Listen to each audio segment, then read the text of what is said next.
मध्य प्रदेश की सियासत से जुड़ी हुई एक बेहद अहम खबर है। कल मध्य प्रदेश में फ्लोर टेस्ट होगा। राज्यपाल लालजी टंडन की ओर से फ्लोर टेस्ट का ये आदेश दिया गया है।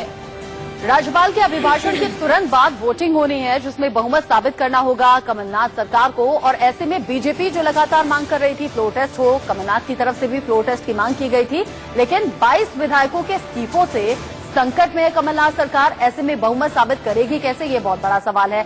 इसी बीच बेंगलुरु में बागी जो विधायक हैं उनसे मिलने के लिए आज शिवराज और सिंधिया भी पहुंचने वाले हैं। उधर जयपुर से भोपाल के लिए सभी कांग्रेस विधायक रवाना हो चुके हैं, क्योंकि कल बेहद अहम दिन मध्य प्रदेश की सियासत के लिहाज से है, क्योंकि कल होना है फ्लोर टेस्ट।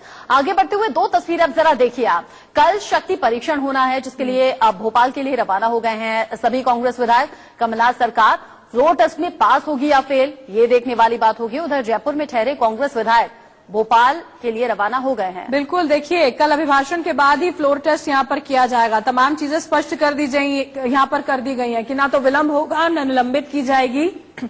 जैसे यहां पर अभिभाषण होता है उसके ठीक बाद यहां पर बहुमत साबित करना होगा कमलनाथ सरकार को। इस बीच कमलनाथ समर्थक जो विधायक हैं उनका कहना है कि वो फ्लोर टेस्ट के लिए बिल्कुल तैयार हैं। कमलनाथ जो कुछ कहेंगे वो हम करेंगे, इससे पहले भी कहा था माननीय मुख्यमंत्री जैसा कहेंगे वैसा हम करेंगे। इस बीच क्या कुछ रिएक्शंस आ रहे हैं, किस तरीके का दावा किया जा रहा है, एक बार सुन लेते हैं। होगा अध्यक्ष जी का जो निर्देश होगा, विधानसभा के महत्वपूर्ण सबसे महत्वपूर्ण अध्यक्ष जी है, जिस दिन भी होगा उस दिन हिस्सा लेंगे, क्यों नहीं लेंगे। इस देश के लोकतंत्र को बचाने के लिए, देश के संविधान को बचाने के लिए हर कीमत पर खड़े हैं। फ्लोर टेस्ट में जब भी फ्लोर टेस्ट होगा, कांग्रेस पार्टी हमारा जो मेजोरिटी हम साबित करेगी। फ्लोर टेस्ट से हम लोग कोई भाग नहीं रहे। हम जो बात कह रहे हैं बेसिकली कि हमारे जो विधायक हैं जिनको की बंधक बनाया गया विषय वो है टेस्ट। जिस दिन भी विधानसभा अध्यक्ष तय करेंगे बिल्कुल पार्टिसिपेट करेंगे और कांग्रेस की सरकार यथावत 5 साल काम करेगी। और मध्य प्रदेश पूरी बहुमत में कांग्रेस की सरकार है। जो अस्थिर करने का प्रयास है पूरी तरह से विफल होंगे भारतीय जनता पार्टी के नेता। और ये भारतीय जनता पार्टी की गंदी राजनीति खरीद फरोख्ती की ये देश कभी स्वीकार नहीं करेगा। लोकतंत्र जनता से चुनी हुई सरकारों को ये जो तोड़ने का काम करते हैं पूरा देश और प्रदेश देख रहा है, और ये कभी सफल नहीं होंगे। इस तरीके का सियासी संकट मध्य प्रदेश में फिलहाल है, उसको देखते हुए कांग्रेस के बड़े नेताओं को जिम्मेदारी सौंपी गई। इसी बीच कांग्रेस के संकट मोचक कहे जाने वाले हरीश रावत ने दावा किया है कमलनाथ सरकार बिल्कुल सुरक्षित है, बहुमत में हम पास भी होंगे। क्या कुछ कहा दावे में, सुन लेते हैं। मैं देखिए इस विषय में मैं कुछ नहीं कह सकता, क्योंकि विधानसभा अपनी नियमावली से चलती है। स्पीकर जो है विधानसभा के मास्टर ऑफ द हाउस। अभी इसके लिए कांग्रेस तैयार है? मैंने कहा हम बिल्कुल तैयार हैं। हम तो किसी भी समय तैयार हैं, लेकिन भाजपा भाग रही है। वो विधायकों को लेकर के कहीं कहती है कि ये हमारे साथ आ गए हैं, लेकिन बेंगलुरु के अंदर उनको कैद करके रखती है, उनको लाती नहीं है। स्पीकर बुलाते हैं, वो आते नहीं हैं, ये कहने के लिए कि हमने इस्तीफा दिया है। आप जरा ये तो देखिए कि भाजपा क्या प्रपंच कर रही है। देवी देवताओं के दर्शन करके भगवान पाटिल जी के और बालाजी के का आशीर्वाद लेकर के जा रहे हैं, और तो चश्मा हम यही होंगे। हमारी सरकार 5 साल शानदार तरीके से चले।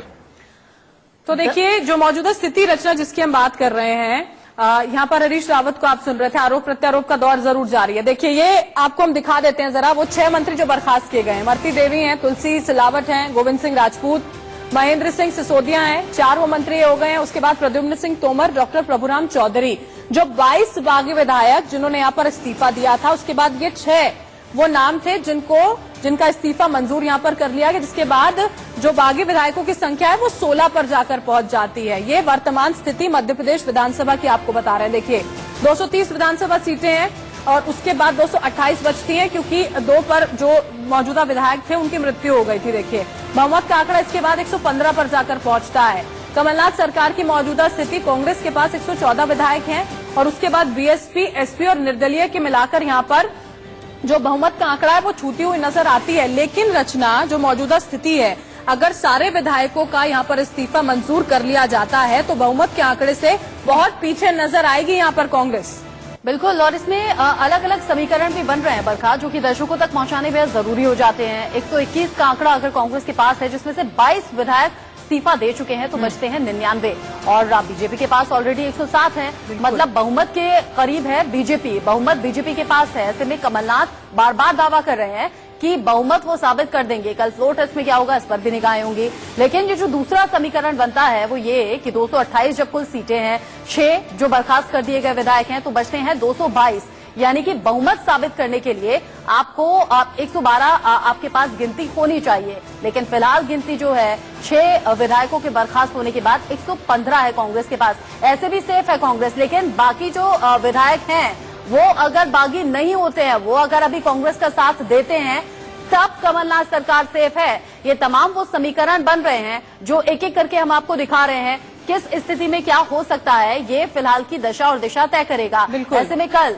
फ्लोर टेस्ट में क्या कुछ होगा, इस पर निगाहें बनी रहेंगी। तो ये तो आने वाली कल की बात हम यहाँ पर कर रहे हैं। बीते हुए कल में क्या हुआ था, ये भी जरा आपको बताएं। देखिए, शिवराज सिंह चौहान पहुंचे थे राज्यपाल से मुलाकात करने, बीजेपी के तमाम नेताओं के साथ, और उसके ठीक कुछ घंटों बाद राज्यपाल ने पत्र लिखकर यहाँ पर कमलनाथ से कहा कि आप बहुमत साबित करें। क्या कुछ हुआ है अब तक, आपको एक रिपोर्ट के माध्यम से दिखाते हैं। 22 विधायकों ने इस्तीफा दिया है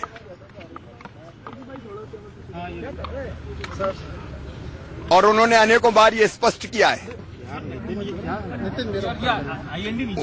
वीडियो जारी करके कहा है कि उन्होंने अपने विधायक पद से त्यागपत्र दे दिया है। कमलनाथ जी की सरकार अब अल्पमत में है कि सबसे पहले 16 मार्च से पहले भी, क्योंकि ऐसी स्थिति में जब अल्पमत की सरकार है, महामहिम राज्यपाल महोदय के अभिभाषण का कोई अर्थ नहीं है, बजट सत्र का कोई अर्थ नहीं है। पहले सरकार को कि सबसे पहले 16 मार्च से पहले भी, क्योंकि ऐसी स्थिति में जब अल्पमत की सरकार है, महामहिम राज्यपाल महोदय के अभिभाषण का कोई अर्थ नहीं है,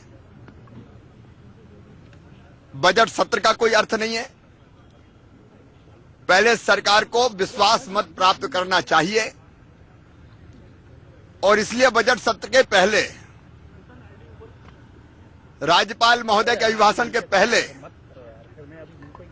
फ्लोर टेस्ट होना चाहिए कि बिना विलंब किए विश्वास का मत हासिल किया जाए, और नहीं तो हार्श ट्रेडिंग और दबाना और धमकाना ये लोकतंत्र का और गला घोंट देगा। अतीत तो ये है कि हमारे नेता ज्योतिरादित्य सिंधिया जी, जो राज्यसभा के उम्मीदवार है, पूर्व केंद्रीय मंत्री है, कल उन पर हमला किया गया। तो चाहे बीजेपी हो चाहे कांग्रेस हो, राज्यपाल से मिलकर फ्लोर टेस्ट की मांग तो कर ली गई, लेकिन कल का दिन बेहद अहम मध्य प्रदेश की राजनीति के लिहाज से कि फ्लोर टेस्ट में पास होती है कमलनाथ सरकार या फिर फेल, इस पर भी निगाहें लगातार बनी रहेंगी।